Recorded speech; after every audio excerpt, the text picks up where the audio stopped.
Okay, మరి ఆకుకూరల పులుసుకు కావాల్సిన పదార్థాలు ఏంటి ఒకసారి చూద్దాం. ఆకుకూరల పులుసు తయారు చేయడానికి కావాల్సిన పదార్థాలు: మెంతి కూర అరకప్పు, తోటకూర అరకప్పు, బచ్చలి కూర అరకప్పు, తరిగిన ఉల్లిపాయ 1, ఎండుమిరపకాయలు 2, తరిగిన పచ్చిమిరపకాయలు 3, కరివేపాకు 2 రెమ్మలు, కొత్తిమీర కొద్దిగా, వెల్లుల్లి రెబ్బలు 4, పోపు దినుసులు 1 టీ స్పూన్, పసుపు చిటికెడు, ఉప్పు తగినంత, శనగపిండి 2 టేబుల్ స్పూన్లు, చింతపండు గుజ్జు తగినంత, నూనె 3 టేబుల్ స్పూన్లు. సో స్టార్ట్ చేద్దామా? ఓకే, స్టార్ట్ చేద్దాం.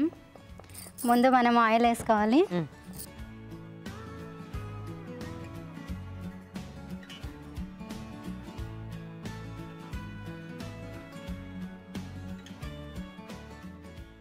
తర్వాత ఏమేద్దాం? తర్వాత పోపు దినుసులు. ఓకే, తోటకూర, పాలకూర, ఇంకా బచ్చలి కూర. ఓకే, కొత్తిమీర కరివేపాకు కూడా ఆకుకూరలే మనకి. సో మొత్తం 5 రకాలు ఉన్నట్టు అనమాట. తర్వాత ఎండుమిర్చి. మనం ఇక్కడ ఎండుమిర్చి ఇంకా పచ్చిమిర్చి యూజ్ చేస్తున్నాము. ఓకే, కారం అయితే లేదు, ఓన్లీ పచ్చిమిరపకాయతో కారం అంతా. ఓకే, సో అందుకని ఇవే కొంచెం ఇవే ఎక్కువ వేసుకుంటున్నాను. ఓకే, తర్వాత కరివేపాకు, కొంచెం నూనెలో ఫ్రై అయ్యాక ఆనియన్స్. ఓకే, కట్ చేసుకున్న ఆనియన్స్. సో ఇలా ఆకుకూరలు అవి బాగా తింటారండి మీరు ఇంట్లో? తింటాము. ఇష్టమేనా? ఇష్టమే. ఎందుకంటే చాలా మందికి కొంచెం ఆకుకూరలు అనగానే పెద్దవాళ్ళు చాలా మంది తినరు కదా. ఇట్లా పులుసులా చేసుకుంటే మనకు రైస్ లో కూడా తినొచ్చు. అవును, కొంచెం పుల్ల పుల్లగా అట్లా ఉంటుంది కదా. తర్వాత వెల్లుల్లి రెబ్బలు. ఓకే, నూనెలో కొంచెం ఇవన్నీ ఫ్రై అవ్వాలి. ఓకే, ఇవి నూనెలో ఫ్రై అయ్యేంత వరకు ఒక హగ్ ఇస్తారా? ఇస్తాను రండి. సో మీరు ఏమైనా వర్క్ చేస్తుంటారా? లేదు, నేను హౌస్ వైఫ్. సో ఇంట్లో ఎలా టైం పాస్ మీ బాబుతో సరిపోతుందా? బాబుతో టైం స్పెండ్ చేస్తాను. ఇంకా తెలుగు రుచి చూస్తూ ఉంటాను. Very good. వెరైటీస్ వంటలు ట్రై చేస్తూ ఉంటాను. చేస్తూ ఉంటారా?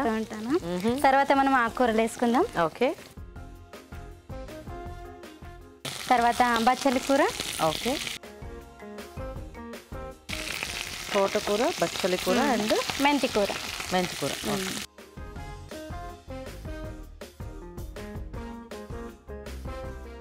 అన్నీ బాగా కలుపుకోవాలి. ఓకే, ఈరోజు మా అక్క మా బావ వెడ్డింగ్ డే ఉంది. ఓ, ఏం పేర్లు వాళ్ళిద్దరు పేర్లు? మా బావ పేరు ఈరಣ್ణ, మా అక్క పేరు నాగవేణి. సో వీళ్ళకు విష్ చేయండి. సో ఈరణ్ అండ్ నాగవేణి గారు మీ ఇద్దరికి కూడా మా అందరి తరపు నుంచి పెళ్లి రోజు శుభాకాంక్షలు. థ్యాంక్ యూ అండి. వెల్కమ్. తర్వాత మనం చింతపండు రసం వేసుకుందాం. ఓకే, సో మీ మదర్ టంగ్ తెలుగేనండి? మాది తెలుగు కాదండి, మాది మరాఠీ. మరాఠీ. అదే మధ్య మధ్యలో మీరు మీ వారితో మాట్లాడుతుంటే తెలుగు కాదని అర్థమైంది. సో మరి తెలుగు ఇంత బాగా ఎలా మాట్లాడుతున్నారు? అంటే కొంచెం తెలుగు కూడా వస్తుంది.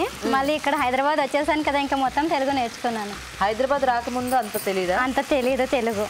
తర్వాత ఉప్పు సరిపడా. ఓకే, పసుపు.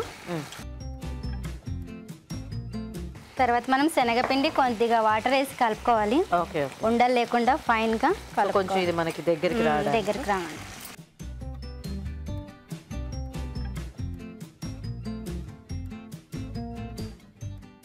ఇలా ఉండలు లేకుండా బాగా ఫైన్ గా కలుపుకోవాలి. ఓకే, మీది అరేంజ్డ్ మ్యారేజ్ అండి? అవునండి, అరేంజ్ మ్యారేజ్ మాది. ఇది వేసుకుందాం.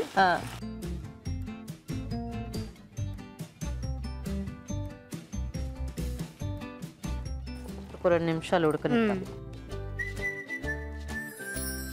చూద్దామా? ఓకే, చూద్దాం. ఓకే, అయిపోయినట్టేనా? అయిపోయింది. ఆఫ్ చేసి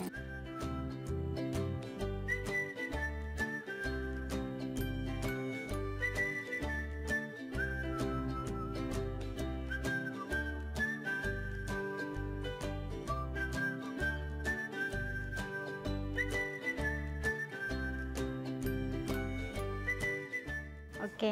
వేడి వేడి ఆకుకూరల పులుసు రెడీ. సూపర్. చూసి ఎలా ఉందో చెప్పండి. తప్పకుండా. ఆకుకూరల పులుసు కూడా రెడీ అయిపోయిందండి. మరి టేస్ట్ చూసే ముందు తయారీ విధానం ఇంకొకసారి చూద్దాం. ఆకుకూరల పులుసు తయారు చేసే విధానం: ఒక పాన్ లో నూనె వేసి పోపు దినుసులు, ఎండుమిరపకాయలు, తరిగిన పచ్చిమిరపకాయలు, కరివేపాకు, ఉల్లిపాయ ముక్కలు వేసి వేయించాలి. దీనిలో వెల్లుల్లి రెబ్బలు, తోటకూర, బచ్చలి కూర, మెంతి కూర, చింతపండు గుజ్జు వేసి ఉడకనివ్వాలి. తర్వాత ఉప్పు, పసుపు వేసి శనగపిండిలో కొద్దిగా నీళ్లు పోసి బాగా కలిపి దీనిలో వేసి కొద్దిగా నీళ్లు పోసి దగ్గర పడినివ్వాలి. ఆపై కొత్తిమీరతో గార్నిష్ చేసి సర్వ్ చేసుకుంటే ఆకుకూరల పులుసు రెడీ.